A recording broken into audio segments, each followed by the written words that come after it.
Hello.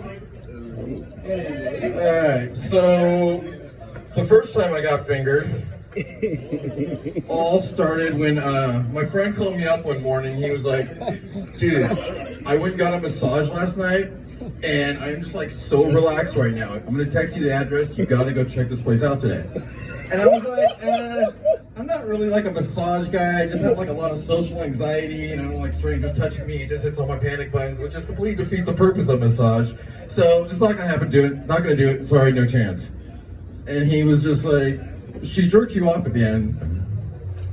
So do they have like a Groupon? Do they take walk-ins? I'm on my way. I was like, all right, I'll go check this place out. But like, I've always been kind of curious, like, what's the protocol?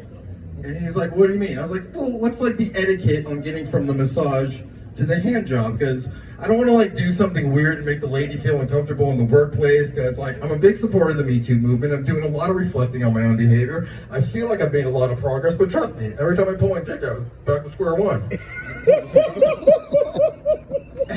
And he's like, what you want to do is, when she's giving you the massage, you just got to ask her how much for extras. I'm like, extras? He's like, yeah. You know, they don't advertise it. Like, you mean to tell me this place has a secret menu with hand jobs on it? Like, yeah. Does In-N-Out Burger know about this? Are they even aware of the competition going on in the secret menu game right now? Like, fuck grilled onions. Put up a fight, In-N-Out. So I go down to the massage parlor, and as to be expected, I panicked, I got a little flustered, and I accidentally ordered my hand job animal style. Now,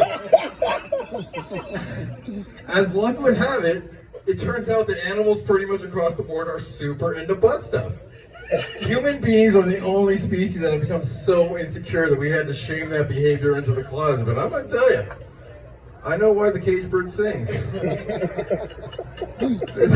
Turns out there is like literally a button in there. It's like a power button. It's like, and it'll give you the strongest boner you've ever got. Listen up, ladies.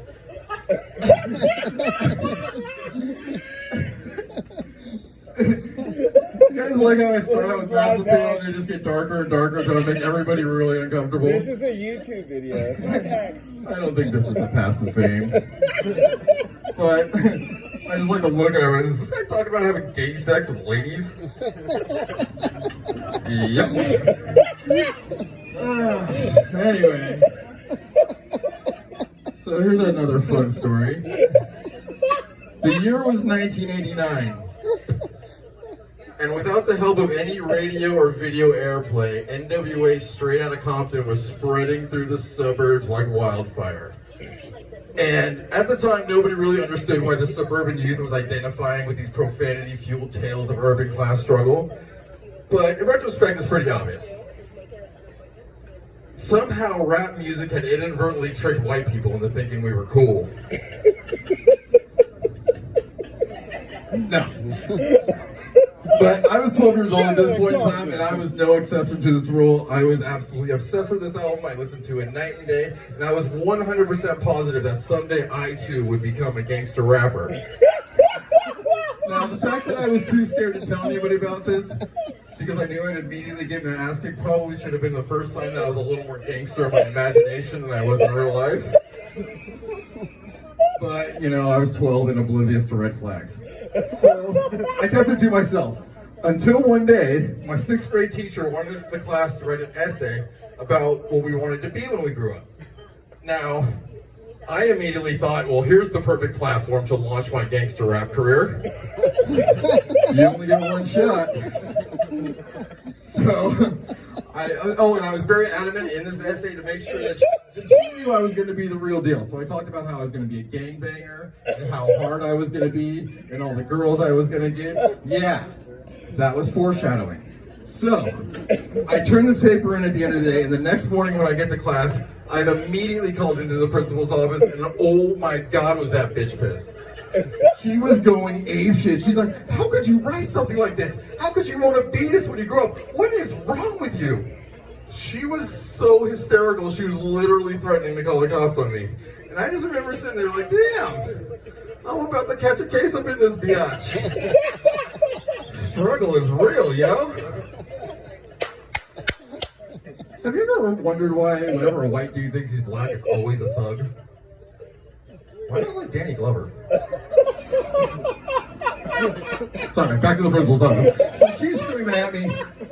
I'm fucking scared shitless, but even in my like 12-year-old brain, I kind of understand that like calling the cops seems like a bit of an overreaction just for, you know, writing an essay. And actually, after a bit of deliberation, we figured out the problem was not that I wanted to be a rapper. The problem was that I was a stupid kid and I thought it was spelled with one P. So all that talk about being hard and getting girls did not do me any favors. Thank you. It's a classic rape joke. Yeah, classic rape joke. But if I knew then what I know now, like back in the early 90s, I was actually probably like this close to being the first 12-year-old to ever have to register as a sex offender, which back in the early 90s would have been all the street cred I would have needed to actually become a rapper.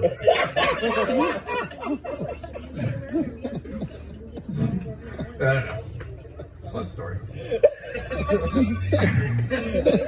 So, I was in a department store the other day, and when I got up to the counter to make my purchase, the cashier actually asked me if I wanted to apply for a store credit card. She said it only takes a minute, you'll save 15% off this purchase. I was like, ooh, I like the sound of that. So, she takes my information, she rings up my purchase bags, it checks the application, like, oh, sorry sir, you've been denied. Trying to get some new socks now. I gotta process rejection. It's gonna be a nice day. Love getting brand new socks. It's like a vagina for my foot or my dick. All right. Well, I just came here to do stand-up. Now I gotta go home and process rejection. Thanks, everybody.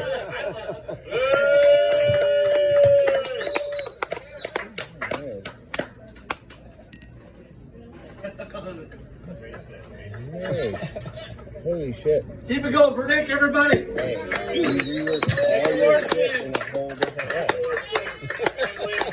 way.